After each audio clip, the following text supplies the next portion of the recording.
અને ચૂંટણી પંચનો ઘેરાવ કરવા માટે એમની પાસે રજૂઆત કરવા માટે ગયા હતા, પણ કમનસીબે કહેવું પડે કે હાલની વર્તમાન સરકાર ખતમ કરવાની વાત કરતી હોય તો આશરે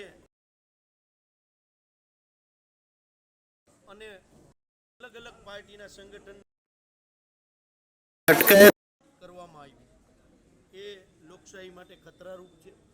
કારણ બચાવવું એ હર ભારતીયની જવાબદારી છે।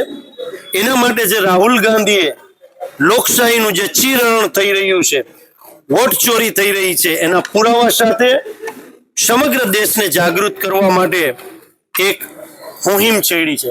ત્યારે આજે રાજકોટ કોંગ્રેસ પરિવાર વતી નાગર બોર્ડિંગ ખાતે સમગ્ર રાજકોટની જનતાને અપીલ કરી છે, કાર્યકરોને અપીલ કરી છે અને રાહુલ ગાંધીજીની જે પ્રેસ કોન્ફરન્સ હતી એ આજે નિહાળવા માટે સમગ્ર શહેરીજનોને આમંત્રણ આપેલું હતું, કોંગ્રેસના કાર્યકરોને આમંત્રણ આપેલું હતું અને આ કાર્યક્રમ આજે નાગર બોર્ડિંગ ખાતે યોજવામાં આવેલો હતો।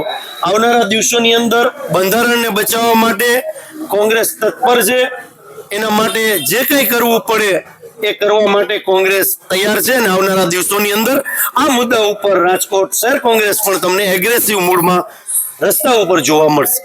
ખાસ કરીને દેશનું ઇલેક્શન કમિશન અત્યારે ખૂબ જ એક ગંભીર ઘટના કે જે ભારતીય જનતા પાર્ટીના ઈશારે કામ કરી રહ્યું હોય, આ લોકતંત્રને ખતમ કરવા માટે કામ કરી રહ્યું હોય તેવું જ વિરોધ પક્ષના નેતા આદરણીય જનનાયક રાહુલ ગાંધીજી દ્વારા જે પુરાવો રજૂ કરવામાં આવ્યા છે, આ પુરાવો સાચા છે પણ ઇલેક્શન કમિશન ક્યાંક આમાં બોલવા માંગતી નથી।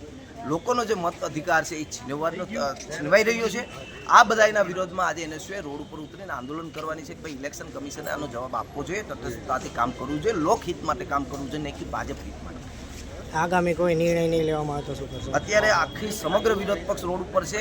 જો આવનારા દિવસોમાં કોઈ નિર્ણય નહીં આવે તો આવનારા દિવસોમાં પણ એનએસયુએ રોડ ઉપર ઉતરી અને આંદોલન ભાઈ શું કહેશો? આજે વોટ ચોરી લઈને વિરોધ કરવામાં આવે છે। વોટ ચોરી લઈને અમે ઇલેક્શન કમિશનને પૂછવા માંગીએ છીએ કે તમે કોના માટે કામ કરો છો, કેમ આટલા બોગસ એડ્રેસીસ છે, કેમ આટલા લોકો 6 સાલ જગ્યાએ તમે અને હું ફક્ત એક અને એક જ જગ્યાએ વોટ કરી શકીએ છીએ, પણ ભાજપની સરકારમાં જેમ ઇલેક્શન કમિશન એનું પાડેલું બચ્ચું હોય એવી રીતે કામ કરતી હોય એવું લાગી રહ્યું છે કે ઇલેક્શન કમિશન તૈયાર કરીને આપે છે ભાજપને કે આલ્યો તમે જીતો।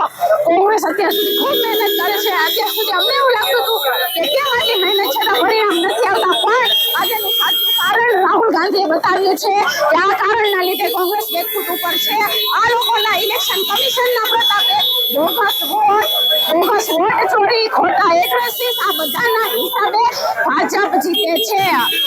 જો બેલેટ પેપરની ચૂંટણી કરવામાં આવે તો એક જગ્યાએ પણ જીતે નહીં એવું દર્શાવી રહ્યું છે। બોગસ ચોરી નહીં ચાલે ને નહીં ચાલે।